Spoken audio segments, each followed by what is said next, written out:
중국이 한국 기업에 목을 쳤습니다. 한국 기업 싹 다 추경해, 그리고 말 안 듣는 한국 놈들은 다 떠나라고 해. 14억 인구의 세계 2위 경제대국. G2를 자처하며 한국 기업들을 하청 취급하고 기술을 통째로 뜯어내고 필요 없으면 내쫓았습니다. 삼성에는 공장 문을 닫으라 했고, SK에는 기술을 내놓으라 했고, LG에는 꺼지라 했죠. 그런데 한국 기업들이 진짜로 떠나자 상상도 못한 일이 벌어졌습니다. 은행이 일주일에 7개씩 사라지기 시작했습니다. 부동산 1위, 2위, 3위 기업이 도미노처럼 쓰러졌습니다. 400조 위안, 한국 돈으로 8경 원이 넘는 빚더미 위에서 14억 인구가 비명을 지르기 시작했습니다. 그리고 베이징 정부 청사 앞에 노인들이 쓰러지며 외쳤습니다. 밥을 달라. GDP 5% 성장을 자랑하던 나라의 국민이 밥을 구걸하는 나라가 된 겁니다. 근데 정작 소름 돋는 건 따로 있었어요.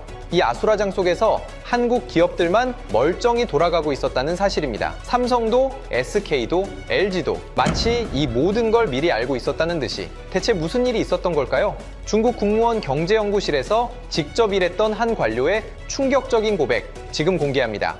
마윈이 사라졌습니다. 연설한 지 72시간 만에 14억 중국인의 영웅이 지구상에서 증발했어요. 그리고 그걸 가장 가까이서 지켜본 사람이 바로 저입니다. 저는 로젠궈, 중국 국무원 경제연구실 차장이었습니다. 시진핑 주석 직속 싱크탱크에서 경제 정책을 설계하던 사람이에요. 지금은 홍콩의 허름한 원룸에서 이 이야기를 녹음하고 있죠. 중국에서 진실을 말하면 어떻게 되는지 여러분도 아시잖아요. 사라집니다. 마윈처럼요. 마윈이 상하이 금융포럼에서 뭐라고 했는지 아십니까? 중국 은행들은 전당포 마인드로 운영되고 있습니다. 이 한마디가 끝이었어요. 72시간 뒤 공개석상에서 완전히 사라졌고 3개월간 나타나지 않았습니다. 알리바바에는 180억 위안, 한국 돈으로 3조 원짜리 벌금이 떨어졌습니다. 전 세계 언론은 마윈 실종을 속보로 쏟아냈지만 우리 안에서는 다들 알고 있었어요. 입 잘못 놀리면 이렇게 된다는 경고였습니다. 근데요, 진짜 무서운 건 마윈이 사라진 게 아니었어요. 마윈이 사라진 다음에 벌어진 일이 무서웠습니다. 일주일 뒤 베이징 국무원 본관 3층에 긴급 소집이 걸렸어요. 공문도 없었습니다. 그냥 전화 한 통이었어요. 지금 당장 올라와. 천웨이였습니다. 국무원 산업정책국 부국장. 저보다 2살 위인데 출세는 3배 빨랐어요. 윗사람한테 딱 잘 보이는 타입이었죠. 거칠고 직설적이고 무엇보다 무서울 정도로 야심이 컸습니다. 회의실에 들어서는 순간 공기가 달랐어요. 30명 넘는 고위 관료들이 빼곡하게 앉아 있었는데 다들 눈빛이 이상했습니다. 흥분이라기보다는 사냥개가 먹이 냄새를 맡았을 때 같은 그런 느낌이었어요. 대형 스크린에 한 줄이 떠 있었습니다. 민영경제 질서 재정립 방안. 민간 기업을 길들이겠다는 뜻이었어요. 마윈은 시작에 불과했던 겁니다. 천회의가 벌떡 일어났습니다. 동지들, 마윈이 뭐라고 했습니까?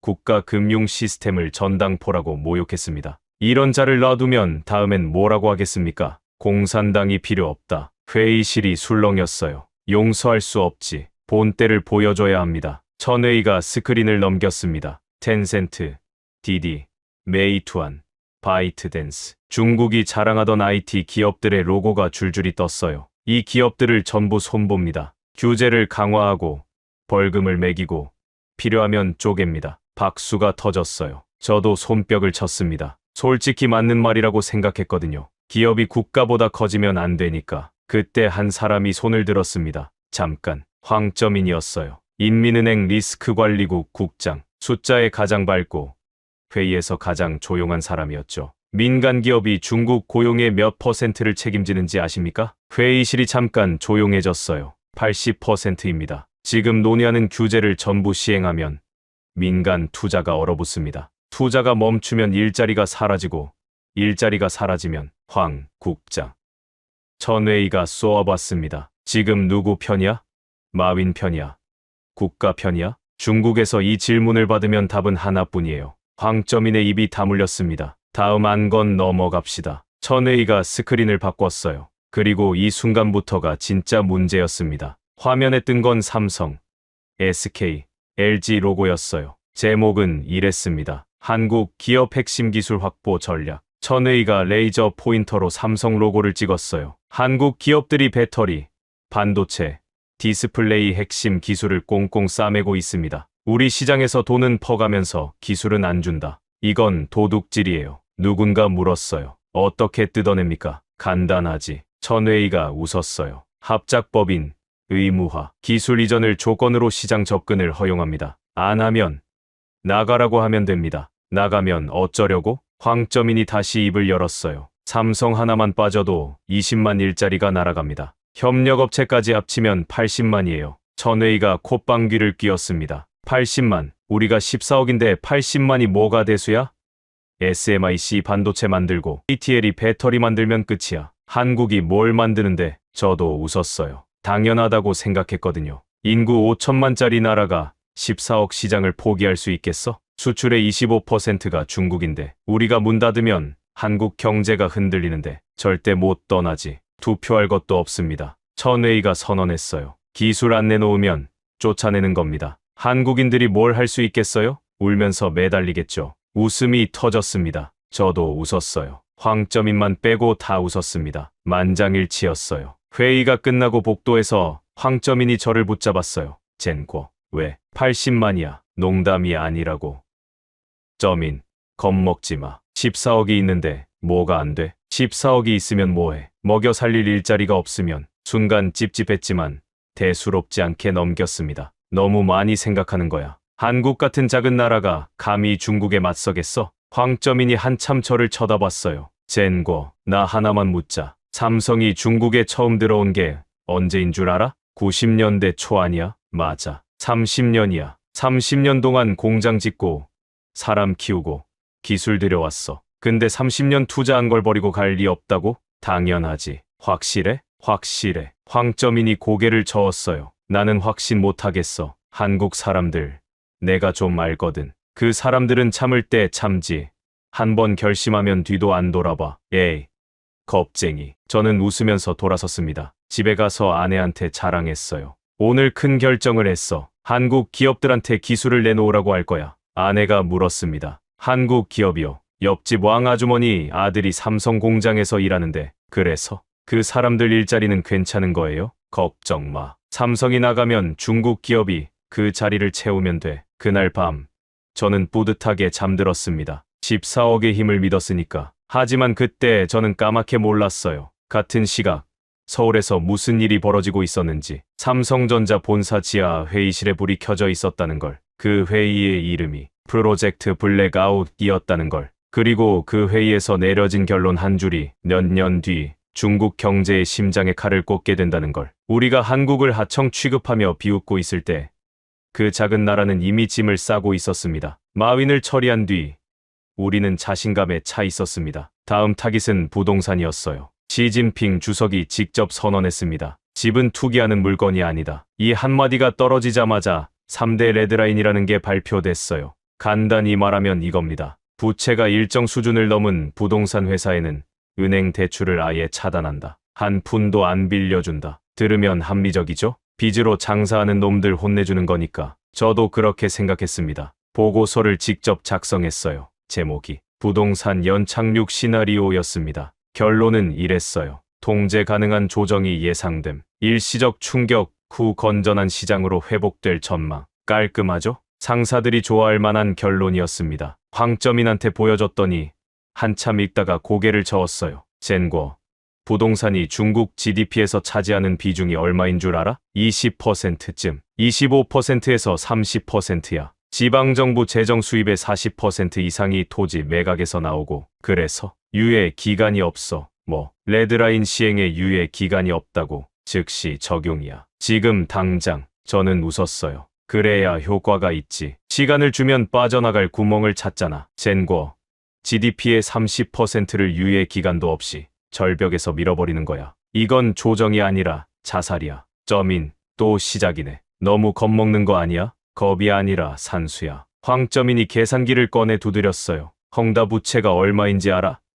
2조 위안이 넘어. 한 회사 빚이 한국 GDP와 맞먹어. 여기에 대출이 끊기면 구조조정하면 되지. 구조조정. 콘크리트 반쯤 부어놓은 아파트 수백만 채는 어떻게? 그 아파트에 계약금 넣은 사람들은? 저는 대답하지 않았어요. 귀찮았거든요. 숫자 타령하는 겁쟁이라고 생각했습니다. 그런데 몇 달 뒤 황점인 말이 하나씩 현실이 되기 시작했습니다. 헝다가 이자를 못 갚았어요. 첫 번째 디폴트였습니다. 뉴스가 나왔지만 우리는 대수롭지 않게 넘겼어요. 헝다 하나 무너지면 어때? 시장이 정화되는 거지. 천회의가 회의에서 말했고 다들 고개를 끄덕였습니다. 저도요. 그런데 이상한 일이 벌어지기 시작했어요. 허난성에서 은행 앞에 줄이 길어지기 시작한 겁니다. 처음에는 뉴스에도 안 나왔어요. SNS에 영상이 돌았는데 당국이 바로 삭제했죠. 새벽부터 은행 앞에 수백 명이 늘어서 있는 거예요. 할머니, 할아버지들이 통장을 움켜쥐고 서 있었습니다. 내 돈 내놔.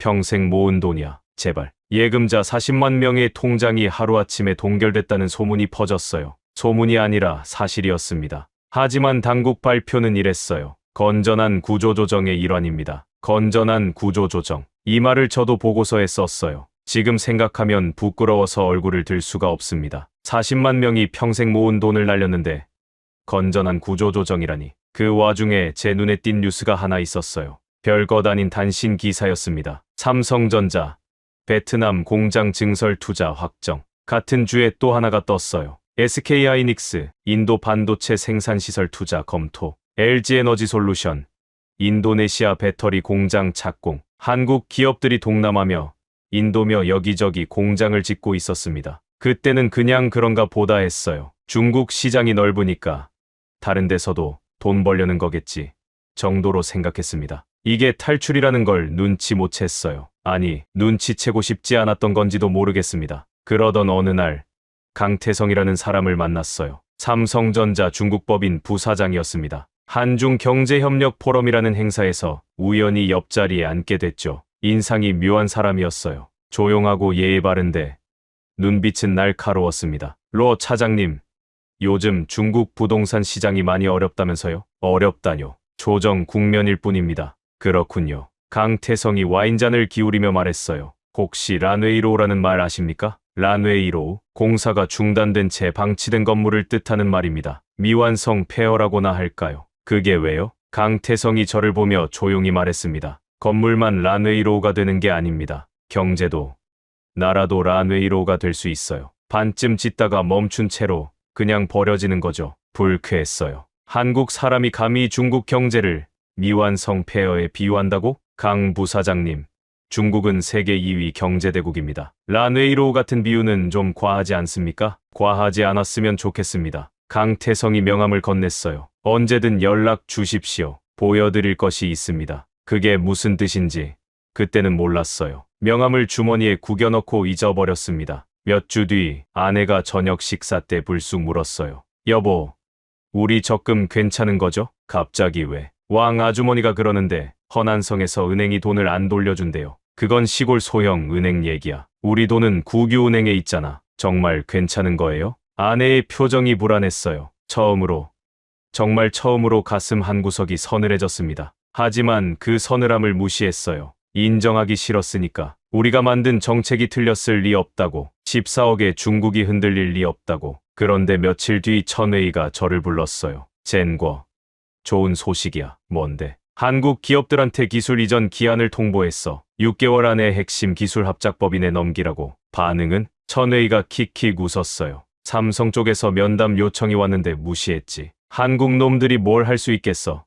울면서 기술 내놓겠지. 저도 웃었습니다. 하지만 그날 밤 잠이 안 왔어요. 강태성의 말이 자꾸 머릿속에 맴돌았거든요. 경제도 란웨이로우가 될 수 있습니다. 설마. 우리가 세계 2위인데 14억이 있는데. 그런데 왜 한국 기업들은 자꾸 동남아에 공장을 짓는 걸까? 왜 중국이 아니라 베트남에, 인도에 투자하는 걸까? 불안했지만 답을 찾으려 하지 않았습니다. 답이 무서웠으니까요. 그리고 제로 코로나가 터졌습니다. 상하이, 인구 2,500만 명의 도시를 통째로 잠갔어요. 2개월 동안요. 아파트 출입문에 철제 바리케이드를 용접했습니다. 용접이요. 문을 열 수 없게 쇠붙이로 녹여붙인 거예요. 음식 배달이 끊기고, 약이 끊기고, 사람들이 창문으로 소리를 질렀어요. 배고파요. 아이가 열이 40도예요. 제발 문 좀 열어주세요. SNS에 영상이 올라왔다가 몇 시간 만에 삭제됐습니다. 하지만 저는 봤어요. 국무원 직원이니까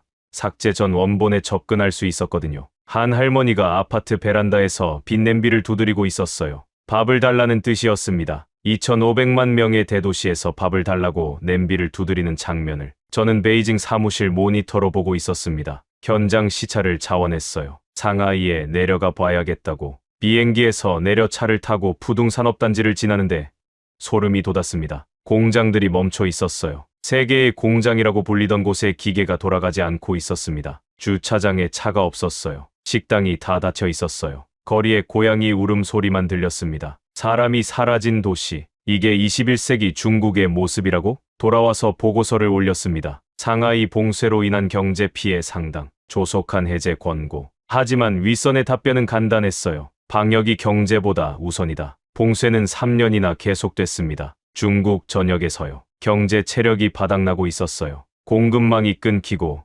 외국 기업들이 하나둘 짐을 싸기 시작했습니다. 그 와중에 천웨이는 여전했어요. 한국 기업들 기술 이전은 어떻게 되고 있어? 제가 보고했습니다. 삼성이 합작법인 구성에 난색을 표하고 있습니다. 핵심 기술 이전은 불가하다는 입장이에요. 감히 천웨이가 책상을 쳤어요. 좋아. 그럼 더 세게 눌러. 공장 실사 강화하고 세무조사 들어가. 한국 놈들이 버틸 수 있나 보자. 저는 실행했습니다. 삼성, SK, LG 중국 법인의 동시다발적으로 세무조사가 들어갔어요. 통관을 지연시키고 허가를 늦추고 사사건건 트집을 잡았습니다. 우리 시장에서 돈 벌면서 기술은 안 내놔? 그럼 이렇게 괴롭혀서라도 뜯어내겠다. 그게 우리의 전략이었어요. 강태성한테서 면담 요청이 왔습니다. 이번에는 받았어요. 무릎 꿇는 모습을 직접 보고 싶었거든요. 베이징 국제호텔 21층 회의실에서 만났습니다. 강태성은 양복을 단정하게 입고 왔어요. 옆에 배경호라는 사람이 있었는데 SK하이닉스 중국 사업본부장이라고 했습니다. 한국 기업 두 곳이 같이 온 거예요. 이례적이었어요. 로 차장님, 시간 내주셔서 감사합니다. 강태성이 고개를 숙였어요. 예의 바르더군요. 하지만 저는 일부러 의자에 기대앉아 다리를 꼬았습니다. 누가 갑인지 보여줘야 하니까. 무슨 용건입니까? 단도직입적으로 말씀드리겠습니다. 강태성이 서류를 꺼냈어요. 삼성이 중국에서 직접 고용하는 인원이 12만 명입니다. 1차 협력업체 8만, 2차 협력업체까지 합치면 영향받는 일자리가 최소 50만입니다. 알고 있습니다. SK하이닉스가 고용하는 인원이 4만 명, 협력업체 포함 15만입니다. 배경호가 덧붙였어요. LG 계열사까지 합치면 총 80만 이상의 일자리가 한국 기업에 연결되어 있습니다. 그래서요? 이 사람들을 지켜야 하지 않겠습니까? 강태성이 조용히 말했어요. 지금 기술 이전 압박과 세무조사를 계속하시면 저희도 어쩔 수 없이 다른 선택을 해야 합니다. 다른 선택이라니? 베트남, 인도, 동유럽. 이미 검토가 진행 중입니다. 허세 아닙니까? 제가 콧방귀를 뀌었어요. 30년 투자를 버리고 떠난다고요? 말이 됩니까? 강태성이 저를 가만히 쳐다봤어요. 그 눈빛이 아직도 기억납니다. 슬픈 것도 아니고 화난 것도 아니고 이미 결심한 사람의 눈이었어요. 로 차장님, 30년 투자를 아까워하는 건 저희도 마찬가지입니다. 하지만 파트너가 우리를 파트너로 보지 않는다면 30년이든 50년이든 의미가 없습니다. 위협입니까? 현실을 말씀드리는 겁니다. 배경호가 태블릿을 꺼내더니 화면을 보여줬어요. 이건 베트남 정부의 투자 유치 제안서입니다. 법인세 10년 면제, 부지 무상 제공, 인프라 정부 부담. 이건 인도 정부의 제안서입니다. 반도체 공장 건설비의 50%를 정부가 보조합니다. 심장이 살짝 내려앉았어요. 하지만 내색하지 않았습니다. 가실 테면 가시죠. 중국에는 SMIC도 있고 CATL도 있습니다. 한국 기업 없이도 우리가 만듭니다. 강태성이 일어서며 마지막으로 말했어요. 3개월 드리겠습니다. 세무조사와 기술 이전 압박을 중단해 주십시오. 그렇지 않으면 저희도 결정을 내려야 합니다. 3개월이고 3년이고 결정은 중국이 합니다. 한국이 아니라. 제가 쏘아붙였어요. 그들이 나간 뒤 저는 천웨이에게 전화했습니다. 한국 놈들이 허세 부리더라. 떠나겠다고. 천웨이가 웃었어요. 떠나게 냅둬. SMIC 1년이면 삼성 따라잡아. ATL은 이미 세계 1위고 한국이 없어도 중국은 돌아가. 저도 웃었습니다. 그날 밤 집에서 아내가 TV를 보고 있었어요. 뉴스에 베트남 하노이 근교의 거대한 건설 현장이 나오고 있었습니다. 삼성전자 베트남 신공장, 세계 최대 스마트폰 생산기지로 도약. 아내가 물었어요. 여보, 삼성이 베트남에 이렇게 큰 공장을 짓는 거예요? 동남아에도 공장이 있어야 하니까 그런 거지. 별거 아니야. 정말로 별거 아니라고 생각했습니다. 하지만 그때 제가 눈치채지 못한 게 있었어요. 삼성 베트남 공장의 생산량이 그해 처음으로 중국 공장을 넘어섰다는 사실을요. SK는 이미 한국과 미국의 새 반도체 공장 부지를 확보했다는 사실을요. LG는 인도네시아 배터리 공장에 중국 투자금의 3배를 쏟아붓고 있었다는 사실을요. 조용했어요. 뉴스에 크게 나오지 않았어요. 그래서 몰랐습니다. 아니, 보고 싶지 않았던 겁니다. 한국이 이미 중국을 떠나고 있다는 걸, 30년 투자를 진짜로 접고 있다는 걸, 그리고 그 뒤에 트럼프가 돌아왔습니다. 역대 최고 145%의 관세를 들고요. 헝다가 쓰러졌습니다. 홍콩 증시에서 상장 폐지, 부채 2조 위안. 한국 돈으로 산이에요. 한 회사의 빚이요. 하지만 우리는 태연했습니다. 썩은 살을 도려내는 거다. 건강해지려면 아픈 건 당연하지. 천회의가 회의에서 말했고 관료들이 고개를 끄덕였어요. 저도 끄덕였습니다. 그런데 헝다가 무너지고 석 달 뒤 컨트리가든이 디폴트를 선언했어요. 중국 부동산 2위 기업입니다. 이것도 구조조정이지. 천회의는 여전히 웃었어요.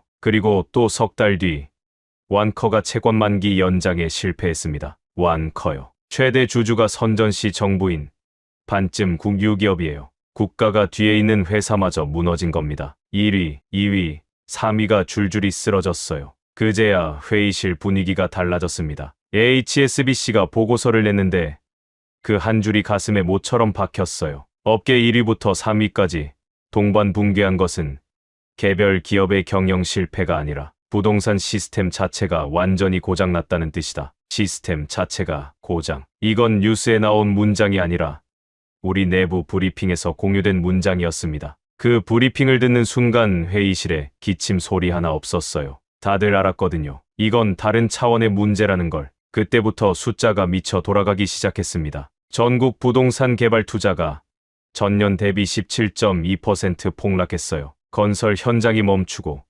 크레인이 서고 시멘트 트럭이 사라졌습니다. 란웨이 1호 강태성이 했던 그 말이 현실이 됐어요. 반쯤 지은 아파트가 전국에 수백만 채 방치됐습니다. 콘크리트 골조만 서 있는 건물들. 창문도 없고 엘리베이터도 없고 벽도 없는 건물에 사람이 살고 있었어요. 계약금을 다 내고 입주를 기다리던 가족들이 갈 곳이 없어서 미완성 건물에 들어간 겁니다. 현장 시찰을 갔을 때 한 여자가 콘크리트 바닥에 돗자리를 깔고 앉아 있었어요. 아이를 안고 있었습니다. 여기가 우리 집이 될 거였어요. 그 여자가 저를 올려다봤습니다. 계약금 80만 위안 냈어요. 평생 모은 돈이에요. 아파트는 반쪽짜리고 돈은 돌려받을 수 없고 우리 보고 어떡하라는 거예요? 대답할 수 없었습니다. 80만 위안이면 한국 돈으로 1억 5천만 원이에요. 이 여자가 평생 모은 전 재산을 콘크리트 무덤에 묻어버린 겁니다. 그리고 이런 사람이 수백만 명이었어요. 사무실로 돌아오니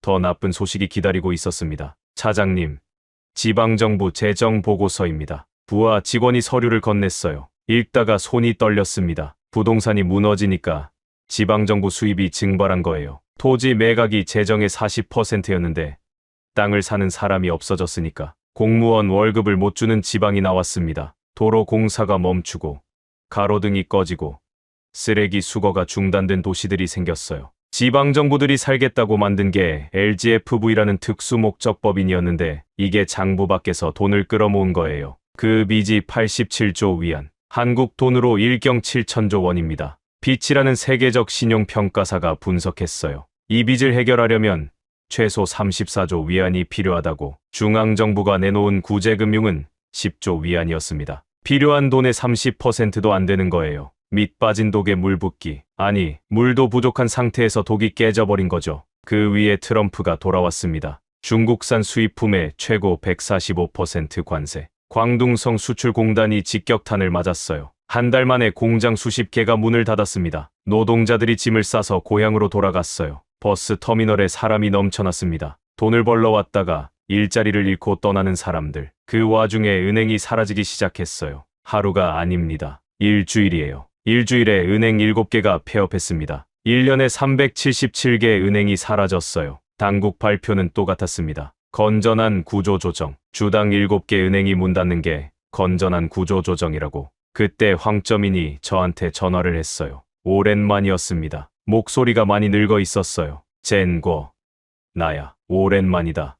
점인. 지금 숫자 보고 있어? 보고 있어. 총부채가 400조 위안을 넘었어. GDP 대비 300% 돌파야. 역사상 처음이야. 400조 위안. 한국 돈으로 8경원. 숫자가 너무 커서 감이 안 왔습니다. 점인. 솔직히 말해. 우리 어떻게 되는 거야? 전화 너머로 한숨이 들렸어요. 내가 그때 뭐라고 했어? 14억이 있으면 뭐 하냐고. 먹여 살릴 일자리가 없으면. 지금 그 얘기하려고 전화한 거야? 아니. 황점인이 목소리를 낮췄어요. 더 무서운 게 있어. 뭔데? 거리에 사람들이 나오기 시작했어. 무슨 소리야? 지휘야. 젠고. 처음에는 노동자들이었어. 그 다음은 대학생들. 그리고 이제 황점인이 말을 멈췄어요. 이제 노인들이 나오고 있어. 등골이 서늘해졌습니다. 노동자 시위는 진압할 수 있어요. 대학생 시위도 막을 수 있어요. 하지만 노인들이 거리에 나오면 그건 나라가 무너지고 있다는 뜻이에요. 선전시에서 시작됐습니다. 전자부품 공장 하나가 문을 닫았어요.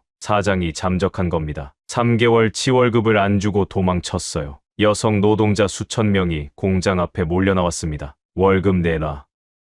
우리 애들 분유값이라도 줘. 3개월이야. 3개월. 저는 뉴스가 아니라 내부 치안 보고서로 이걸 봤어요. 영상이 첨부되어 있었는데 한 여자가 카메라 앞에서 울고 있었습니다. 나중에 이름을 알게 됐어요. 리샤오팡. 29살.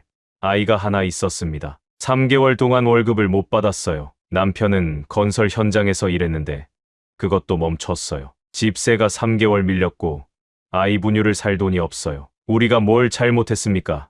열심히 일했을 뿐인데. 이 영상은 당연히 삭제됐습니다. 하지만 이미 퍼진 뒤였어요. 그리고 선전만이 아니었습니다. 치안 보고서를 넘기는데 숫자가 믿기지 않았어요. 그의 시위가 3,000건이 넘었습니다. 그중 75%가 생존 문제였어요. 임금, 은행 예금 동결, 퇴직금 미지급, 먹고 사는 문제로 사람들이 거리에 나온 겁니다. 청년들은 아예 포기했어요. 16세에서 24세 실업률이 17.3%. 대학 졸업해도 5명 중 1명이 일자리가 없었습니다. 탕핑이라는 말이 유행했어요. 들어눕는다는 뜻이에요. 경쟁을 포기하고 그냥 눕겠다는 거죠. 바이란이라는 말도 나왔어요. 자포자기한다는 뜻입니다. 더 기가 막힌 건 란웨이라는 신조어였어요. 란웨이로 미완성 건물에서 나온 말인데 부모한테 얹혀 사는 미완성 어른을 뜻합니다. 집도 없고 직장도 없고 미래도 없는 청년들이 스스로를 미완성 폐허라고 부르는 거예요.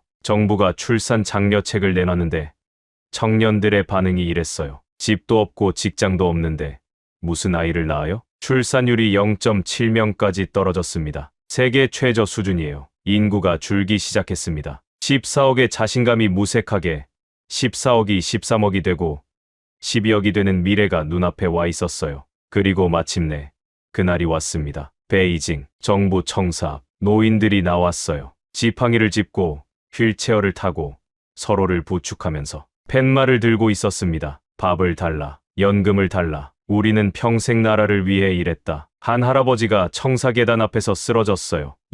영양실조였습니다. GDP 5% 성장을 자랑하는 나라에서 노인이 밥을 못 먹어 쓰러진 겁니다. 이 장면을 제가 직접 봤어요. 사무실 창문에서요. 다리에 힘이 풀렸습니다. 같은 주에 충칭에서 더 충격적인 일이 벌어졌어요. 밤에 누군가가 빈 프로젝터로 건물 외벽에 글자를 쏴 올렸습니다. 공산당이 사라져야 새로운 중국이 온다. 천안문 사태 이후 36년 만에 중국 도심 한복판에 등장한 가장 노골적인 정권 퇴진 구호였어요. 당국이 발칵 뒤집혔습니다. 새해 전야 불꽃놀이가 전면 취소됐어요. 공식 이유는 예산 절감이었지만 진짜 이유는 달랐습니다. 사람이 모이는 게 무서웠던 거예요. 국가가 국민이 모이는 걸 두려워하는 지경까지 온 겁니다. 전국인민 대표 대회가 열렸어요. GDP 성장률 목표가 발표됐는데 4.5%였습니다. 천안문 사태 이후 37년 만에 최저치였어요. 재정 적자는 GDP 대비 4%로 역대 최고.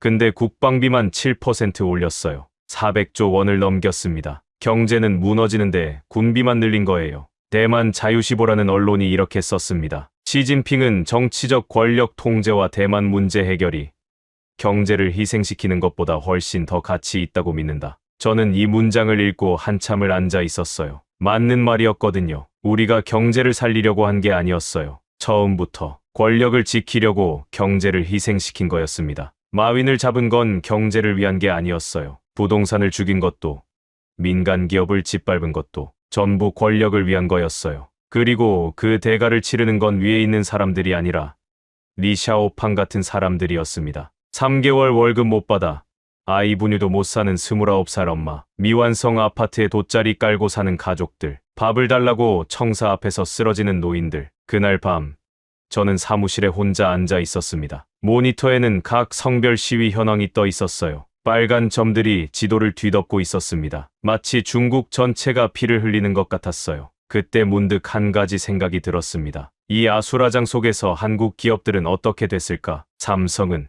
SK는, LG는 컴퓨터를 두드려 자료를 찾아봤어요. 그리고 화면을 보는 순간 의자에서 벌떡 일어났습니다. 한국 기업들의 중국 매출 비중이 절반 이하로 떨어져 있었어요. 5년 전만 해도 중국이 최대 시장이었는데 이제는 베트남이, 인도가 그 자리를 차지하고 있었습니다. 소름이 돋았습니다. 우리가 무너지는 동안 한국 기업들은 멀쩡히 돌아가고 있었어요. 아니, 멀쩡한 정도가 아니었습니다. 오히려 더 잘 되고 있었어요. 마치 이 모든 걸 미리 알고 있었다는 듯이 강태성이 그때 했던 말이 떠올랐어요. 파트너가 우리를 파트너로 보지 않는다면 30년이든 50년이든 의미가 없습니다. 허세가 아니었던 겁니다. 경고였어요. 그리고 작별 인사였어요. 그때 저는 처음으로, 진짜 처음으로 무릎에 힘이 빠졌습니다. 우리가 하청 취급하고 기술을 뜯어내겠다고 위협하고 떠나면 떠나라고 비웃었던 그 작은 나라가 우리보다 먼저, 우리보다 조용히, 우리보다 똑똑하게 움직이고 있었다는 사실. 그걸 깨달은 순간의 그 참담함을 뭐라고 설명해야 할까요? 잠을 못 잤습니다. 모니터에서 본 숫자들이 머릿속에서 떠나지 않았어요. 한국 기업들의 중국 매출 비중이 5년 만에 반토막. 대신 베트남, 인도, 동유럽 매출이 2배, 3배씩 뛰어 있었습니다. 이건 우연이 아니야. 새벽 3시에 이불을 걷어차고 일어나 컴퓨터 앞에 앉았어요. 한국 기업들의 투자 흐름을 연도별로 추적하기 시작했습니다. 처음에는 대수롭지 않은 움직임으로 보였어요. 여기 공장 하나, 저기 연구소 하나. 그런데 타임라인을 쭉 펼치니까 소름이 끼쳤습니다. 마윈이 사라진 그해 우리가 민간 기업 단속을 시작한 바로 그 시점. 삼성이 베트남 공장 증설을 확정했어요. 같은 해 SK하이닉스가 한국 이천의 신규 반도체 공장 착공을 발표했고 LG에너지 솔루션이 인도네시아 배터리 공장 계약에 서명했습니다. 다음 해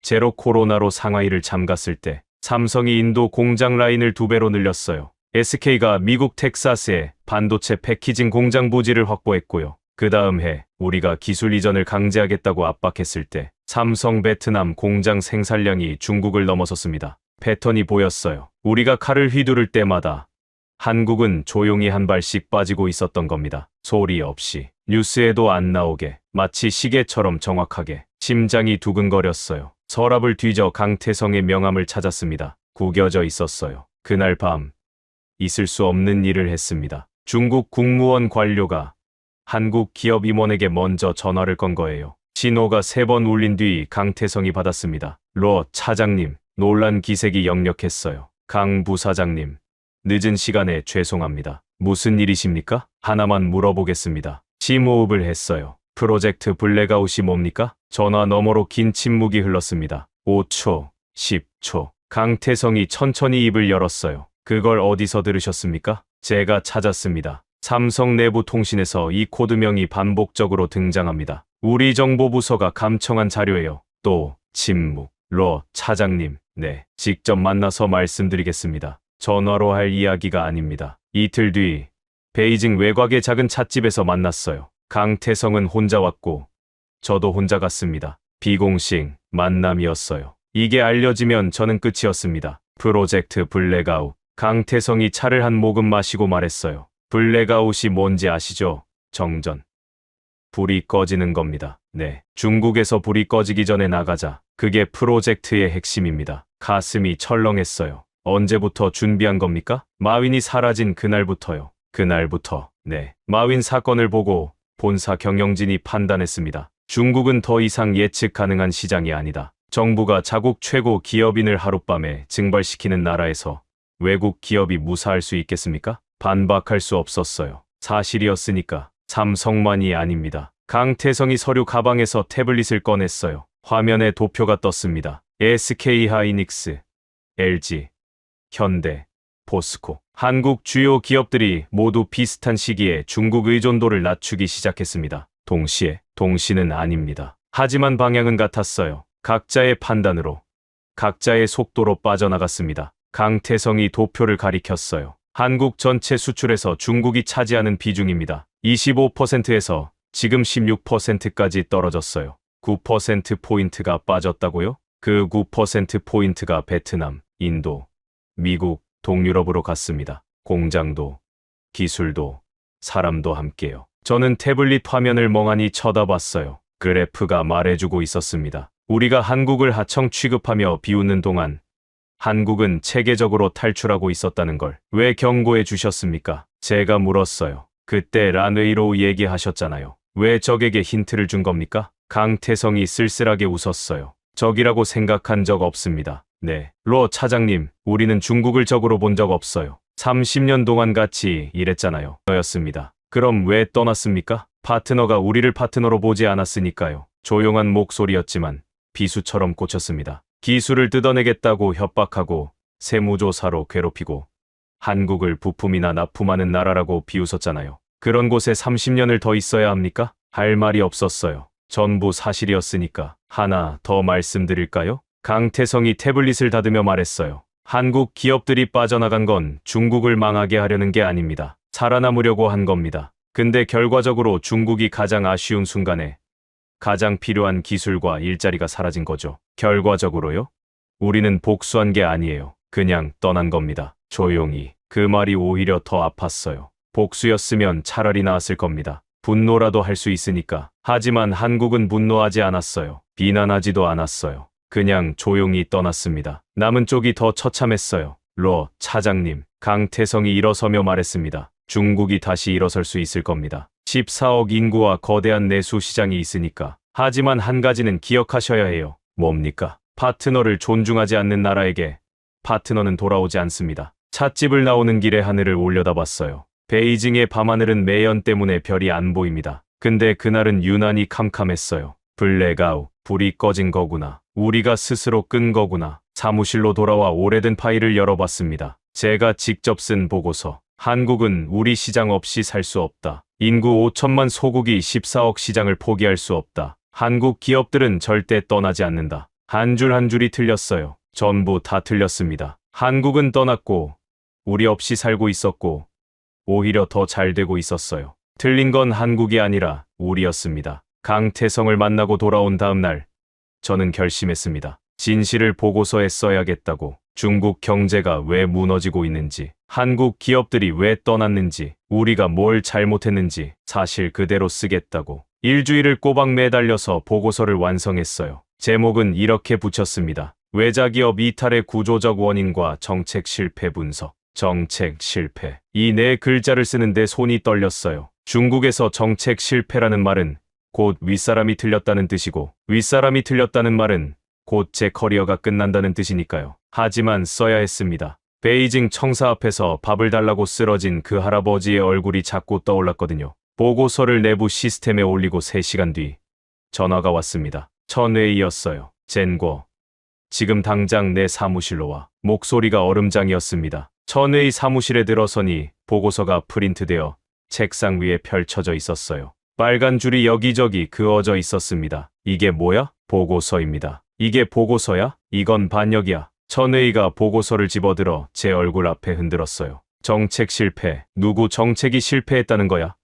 시진핑 주석의 정책이 실패했다는 소리야? 사실을 쓴 겁니다. 사실. 천웨이가 웃었어요. 무서운 웃음이었습니다. 젠고, 중국에서 사실이 뭔지 정하는 건 네가 아니야. 당이 정하는 거지. 하지만 한국 기업들이 실제로 떠나고 있고 일자리가 사라지고 시위가. 닥쳐. 천웨이가 책상을 쳤어요. 한국 기업이 떠나면 어때?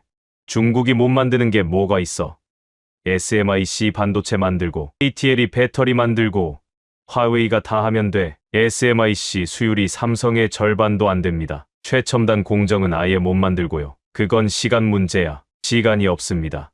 천웨이. 지금 매주 은행이 7개씩 문을 닫고 청년 5명 중 1명이 실업자고 노인들이 거리에서 밥을 달라고. 로젠궈, 천웨이가 저를 똑바로 쳐다봤어요. 너 지금 누구 편이야? 또 그 질문이었습니다. 마윈 편이야, 국가 편이야, 한국 편이야, 중국 편이야. 중국에서는 진실을 말하는 게 편 가르기의 대상이 됩니다. 나는 중국 편입니다. 그래서 진실을 쓴 겁니다. 아니, 천웨이가 고개를 저었어요. 넌 끝났어. 그날 오후 제 컴퓨터가 잠겼습니다. 사무실 출입증이 비활성화됐어요. 이틀 뒤 인사 통보를 받았습니다. 경제연구실 차장 직무해임, 사유 내부 기밀 부적절 관리, 기밀 부적절 관리, 진실을 썼다는 게 죄목이었어요. 하지만 이건 시작에 불과했습니다. 해임된 다음 날 옛 동료한테서 전화가 왔어요. 젠궈, 들었어? 뭘? 공안부에서 너 조사한대. 외국 세력과의 내통 혐의로. 심장이 멈추는 줄 알았어요. 외국 세력이라니.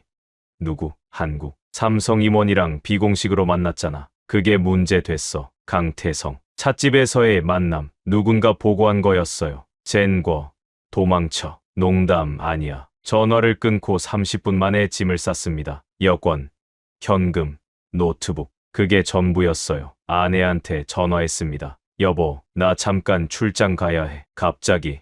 어디? 남쪽으로. 금방 돌아올게. 금방 돌아온다고 했지만 돌아갈 수 없다는 걸 알고 있었습니다. 선전까지 기차를 타고 거기서 홍콩으로 넘어갔어요. 국경을 통과하는 순간 다리가 풀렸습니다. 홍콩의 허름한 원룸에 짐을 풀고 처음으로 울었어요. 조국을 위해 일했는데 조국이 저를 범죄자로 만들었습니다. 며칠 뒤 황점인 소식을 들었어요. 질각했다고 합니다. 경제를 비관적으로 전망했다는 이유로. 경제가 실제로 무너지고 있는데 무너진다고 말한 사람을 잘라버린 거예요. 그리고 천웨이. 저를 반역자라고 쫓아낸 그 천웨이도 결국 잘렸습니다. 석 달 뒤에요. 경제 정책 실패의 책임을 물었다고 하는데 진짜 이유는 모릅니다. 중국에서는 누가 왜 잘리는지 아무도 모르니까요. 그냥 사라지는 거예요. 마윈처럼, 황점인처럼, 저처럼. 홍콩에서 뉴스를 보며 생각했습니다. 미국 국방부 자문인 루벤 존슨이라는 사람이 이런 말을 했어요.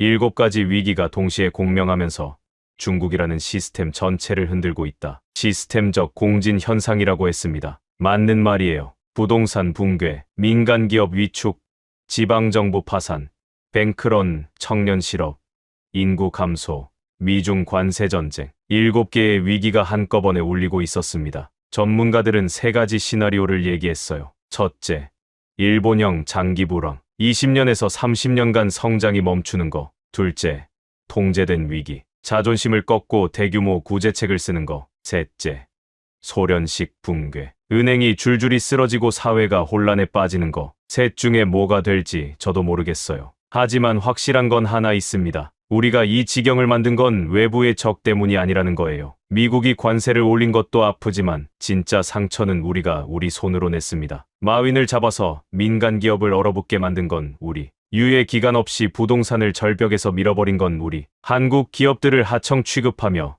기술을 강탈하려 한 건 우리. 진실을 말하는 사람을 잘라버린 건 우리. 진짜 적은 밖에 없었어요. 처음부터 끝까지 안에 있었습니다. 어느 날 밤 홍콩 아파트에서 강태성한테 전화를 했어요. 마지막 전화였습니다. 강 부사장님, 중국이 다시 일어설 수 있을까요? 강태성이 한참 뜸을 들이더니 말했어요. 그건 중국이 결정할 일입니다. 다만 한 가지는 말씀드릴 수 있어요. 뭡니까? 한국 수출의 20%가 아직 중국입니다. 중국이 무너지면 우리도 다칩니다. 우리는 중국이 잘 되길 바라고 있어요. 진심으로요. 그러면서 왜 떠났습니까? 파트너를 존중하지 않는 곳에는 있을 수 없으니까요. 하지만 중국이 달라진다면 우리는 언제든 돌아갈 준비가 되어 있습니다. 전화를 끊고 창밖을 봤어요. 멀리 선전의 불빛이 보였습니다. 예전보다 확실히 어두웠어요. 그런데 그때 한 가지 더 해야 할 일이 남아있다는 걸 깨달았습니다. 리샤오팡. 선전에서 3개월 치 월급을 못 받고 울던 그 여자. 그 사람은 어떻게 됐을까? 리샤오팡을 찾는데 2달이 걸렸어요. 홍콩에서 옛 동료들한테 연락하고 SNS를 뒤지고 선전 노동단체에 수소문했습니다. 결국 찾았어요. 고향으로 돌아가 있었습니다. 후난성의 작은 시골 마을이었어요. 전화번호를 어렵게 구해서 연락했습니다. 리샤오팡 씨입니까? 누구세요? 로젠궈라고 합니다. 베이징에서 일했던 사람이에요. 정부 사람이요? 목소리가 딱딱해졌어요. 아닙니다. 이제 아닙니다. 한참 침묵이 흐른 뒤 리샤오팡이 말했어요. 뭘 원하세요? 그냥 어떻게 지내시는지 알고 싶었습니다. 또 침묵. 그리고 리샤오팡이 천천히 이야기를 시작했어요. 공장 문 닫고 2달을 버텼어요. 다른 일자리를 찾았는데 없었어요. 선전에 공장이 너무 많이 닫혀서요. 월세가 3개월 밀리니까 집주인이 나가라고 했어요. 그래서요? 고향으로 돌아왔어요. 아이 데리고 부모님 집에 얹혀 살고 있어요. 남편분은요? 건설 현장이 다 멈췄잖아요. 지금 다른 성에 가서 일감을 찾고 있는데 2달째 연락이 뜸해요. 목소리가 떨렸어요. 아이는 시골 학교에 다니고 있어요. 도시에서 다니던 학교보다 한참 못하지만 하겠어요. 죄송합니다. 제가 말했어요. 진심이었습니다. 죄송하다고요? 당신이 뭘 잘못했는데요? 리샤오팡이 쓰게 웃었어요. 우리 같은 사람은 원래 이래요. 경기 좋을 때 물려가서 일하고 나빠지면 버려지는 거죠. 항상 그랬어요. 할 말이 없었습니다. 그게 진실이었으니까. 근데 하나 웃긴 게 있어요. 리샤오팡이 말했어요. 뭔데요? 삼성 공장에서 일하던 친구가 있거든요. 걔는 아직 월급을 받고 있대요. 네. 삼성이 중국 공장을 줄이긴 했는데 남은 직원들한테는 월급을 제때 주고 있대요. 퇴직하는 사람한테도 위로금을 줬다고 하더라고요. 잠시 멈췄다가 리샤오팡이 덧붙였어요. 중국 사장은 도망가고 한국 회사는 끝까지 월급을 줬어요. 이게 뭔 차이인지 모르겠어요. 가슴이 먹먹했습니다. 전화를 끊고 한참을 앉아 있었어요. 그리고 컴퓨터를 열어 뉴스를 검색했습니다. 화면에 뜨는 헤드라인들을 보면서 씁쓸한 웃음이 나왔어요. 삼성전자 베트남 공장, 세계 최대 스마트폰 생산기지 등급, SK하이닉스 인도 반도체 공장 본격 가동, LG에너지솔루션, 인도네시아에서 유럽 전기차 배터리 수출 개시, 현대자동차 인도 법인, 뭄바이 증시 사상 최대 IPO, 우리가 하청 취급하던 그 나라, 인구 5천만의 작은 나라라고 비웃던 그 나라가 세계 반도체 1위, 배터리 1위, 디스플레이 1위, 조선 1위, 자동차 수출 3위. 이걸 작은 나라라고 불렀습니다. 14억이라는 숫자에 취해서 5천만을 깔봤어요. GDP 세계 2위라는 타이틀에 눈이 멀어서 기술과 사람의 가치를 몰랐습니다. 한국이 작은 게 아니었어요. 우리 생각이 작았던 겁니다. 홍콩 아파트 창문을 열면 멀리 선전 스카이라인이 보입니다. 한때 세계의 공장이라 불리던 그 도시의 불빛이 제가 처음 홍콩에 왔을 때보다 또 어두워졌어요. 반대편으로 고개를 돌리면 홍콩 빅토리아 하버의 불빛이 보입니다. 여기도 예전 같지 않아요. 하지만 가끔 뉴스에서 서울의 야경이 나올 때가 있어요. 한강 위로 빛나는 그 도시를 보면 묘한 감정이 듭니다. 부러움인지 후회인지 존경인지 저도 잘 모르겠어요. 확실한 건 하나 있습니다. 그 작은 나라는 우리가 비웃는 동안에도 묵묵히 준비하고 있었다는 거예요. 소리 지르지 않았어요. 복수하겠다고 으름장을 놓지도 않았어요. 그냥 조용히 실력을 키우고 조용히 길을 바꾸고 조용히 살아남았습니다. 오만은 재앙의 시작이고 겸손은 지혜의 시작이다. 제가 너무 늦게 배운 교훈입니다. 그리고 하나 더. 작은 나라는 없습니다. 오직 작은 생각만 있을 뿐입니다. 가끔 이런 질문을 받습니다. 중국은 다시 일어설 수 있을까? 솔직히 말하겠습니다. 저도 모릅니다. 하지만 숫자는 알고 있어요. 총부채 400조 위안, GDP 대비 300%. 역사상 이 수준의 빚을 지고 무사했던 나라는 없습니다. 매주 7개씩 사라지는 은행, 1년에 377개. 이걸 건전한 구조조정이라고 부르는 정부. 출산율 0.7명. 세계 최저 수준. 아이를 낳으라고 하면 청년들이 되묻습니다. 집도 없고 직장도 없는데 무슨 아이를요? 청년 실업률 17.3%. 대학을 나와도 5명 중 1명이 놀고 있어요. 탕핑, 바이란, 란, 드러눕고 자포자기하고 미완성으로 사는 청년들의 나라가 됐습니다. 이 숫자들을 나열하면 절망적이에요. 하지만 저는 중국을 포기하고 싶지 않습니다. 14억 인구 중에는 리샤오팡처럼 성실하게 일하다 버려진 사람들이 있어요. 황쩌민처럼 진실을 말하려다 잘린 사람들이 있어요. 이 사람들이 목소리를 낼 수 있는 날이 오면 중국은 달라질 겁니다. 문제는 그날이 언제 오느냐는 거죠. 전문가들이 말하는 3가지 시나리오가 있습니다. 첫째, 일본처럼 되는 겁니다. 거품이 꺼지고 20년, 30년 동안 성장이 멈추는 거예요. 죽지는 않지만 살아있다고 말하기도 어려운 상태. 일본의 잃어버린 30년을 중국이 따라가는 거죠. 둘째, 자존심을 꺾는 겁니다. 민간 기업 규제를 풀고 외국 자본을 다시 받아들이고 부동산 구제에 진짜 돈을 쏟는 거예요. 될 수 있어요. 하지만 그러려면 윗사람이 내가 틀렸다고 인정해야 합니다. 중국에서 그게 가능할까요? 셋째, 소련처럼 되는 겁니다. 은행이 줄줄이 쓰러지고 지방정부가 파산하고 시위가 통제불능이 되는 거예요. 아무도 원하지 않는 시나리오지만 불가능하다고는 못하겠습니다. 충칭 건물에 투사된 그 문장이 아직도 눈에 선해요. 공산당이 사라져야 새로운 중국이 온다. 천안문 이후 36년 만에 가장 노골적인 구호였습니다. 그걸 쓴 사람이 지금 어디 있는지 아무도 모릅니다. 사라졌겠죠. 늘 그렇듯이. 제가 이 이야기를 하는 이유는 중국을 욕하려는 게 아닙니다. 경고하려는 거예요. 오만은 전염됩니다. 큰 나라만 오만해지는 게 아니에요. 잘 나가는 기업도, 잘 나가는 사람도, 잘 나가는 나라도 오만해질 수 있어요. 한국도요. 지금 한국은 반도체,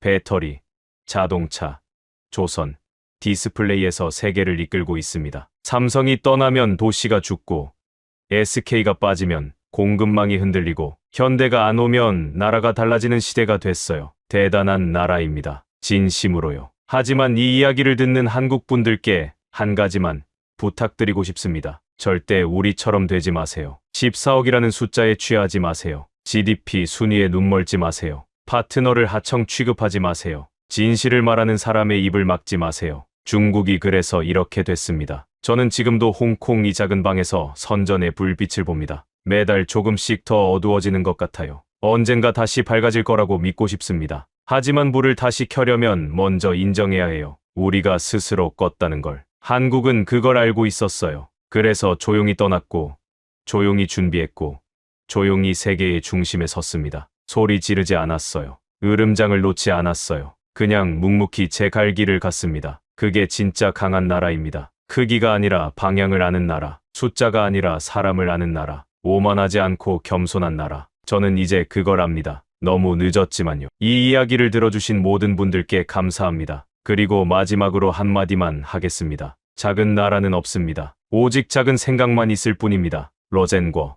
홍콩에서. 여러분, 지금까지 중국 국무원 경제연구실 차장 러젠궈의 이야기를 함께 하셨습니다. 14억을 믿고 5천만을 비웃었습니다. 부품이나 납품하는 나라라고 깔봤습니다. 떠나면 떠나라. 울면서 매달릴 거라고 웃었습니다. 그 나라는 울지 않았습니다. 소리 지르지도 않았습니다. 그냥 조용히 짐을 싸고 묵묵히 제 갈 길을 갔습니다. 한국이 작은 게 아니었습니다. 우리 생각이 작았던 겁니다. 가슴이 먹먹해지셨다면 댓글에 블랙아웃 한 단어만 남겨주십시오.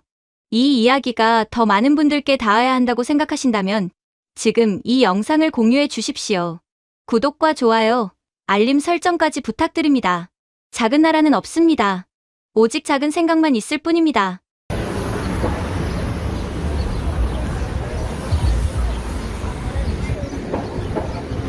What's your favorite food?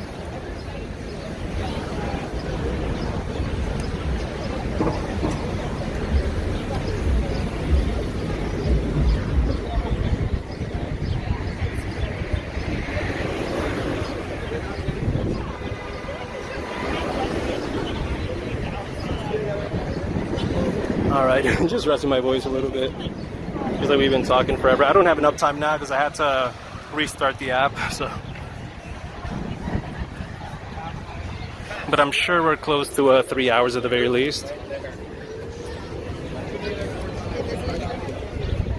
Alright, let's go up this way. You can already see someone looking at me all crazy because I got the camera. Jesus, that guy's dog was so small. That thing looked like a rat.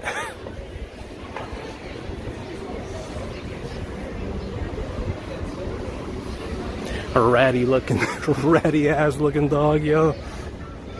I should have pointed the camera down. That was like what a baby chihuahua? Like, damn. What's Eva Joan? Looks like maybe a little coffee spot. No, it's like clothes. It's closed, but they got seating on the outside as if it was a coffee spot. Almost 3:06. Oh no, they're mean. I know they're mean. I mean, people just like get suspicious, but I'm like, the camera isn't even on you.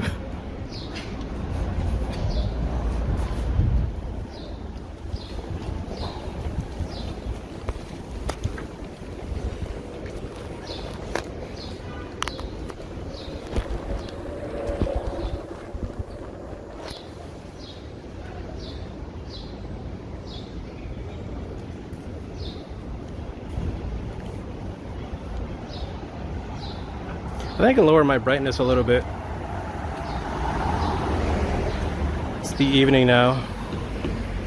Big dogs are generally very sweet. Small, well, they have to compensate, right? They have to compensate for their size. Just like humans. Just like humans have to compensate for their size insecurity.